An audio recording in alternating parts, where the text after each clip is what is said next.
So I'm at work and I'm bored, and in my boredom I decided I wanted to make a video. Kaia, what would the video be about? Well, I'm glad you asked. Lord of the Rings, duh. But more specifically, I'm taking inspiration from my t-shirt from Isolation Man print shop and my nails. If you haven't guessed yet, I'm going to be talking about one of Sauron's most devoted servants, the Lieutenant of Barad-dûr, the Mouth of Sauron.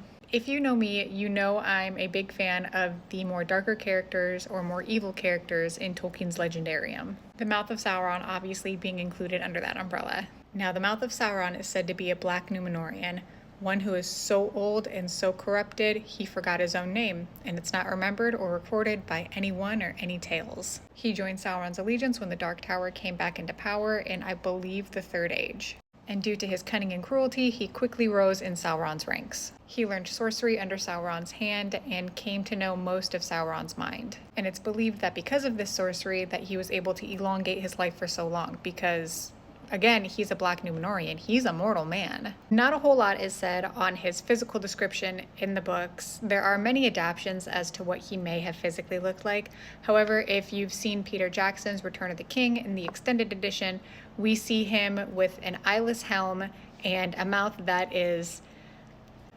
disgusting. His mouth is torn up and his teeth are disgusting, and that's to more or less imply that Sauron's words are so evil, just repeating them can cause your mouth to rot.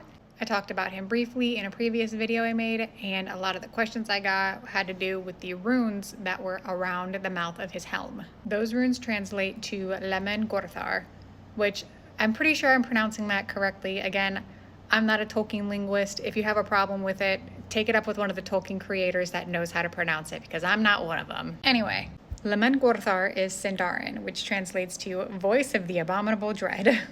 Now, in the books, there's not much said about the actual history of the Mouth of Sauron or where he comes from. However, in an earlier draft of the chapter, The Black Gate Opens in The Return of the King, Tolkien says that he may have came from a house of wise and noble men in Gondor.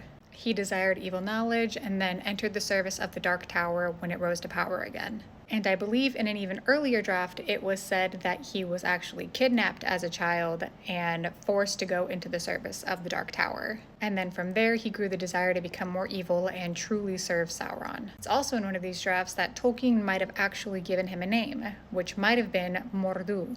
Again, I don't know if I'm pronouncing that correctly. I am just going based off what I know and what I've heard. If you want to know the proper way to pronounce any Tolkien names, I would hit up either Lee or Wizardway Chris, or even the Tangwar teacher, because I am not a Tolkien linguist, and they're the closest thing to him. So, Mordu is a Noldurin name, possibly meaning black darkness or black night. Obviously, that name didn't make it into the book, and in Lord of the Rings canon, the Mouth of Sauron still does not have a name, or at least he doesn't remember it, and neither does anybody else. Now, on to the fate of the Mouth of Sauron.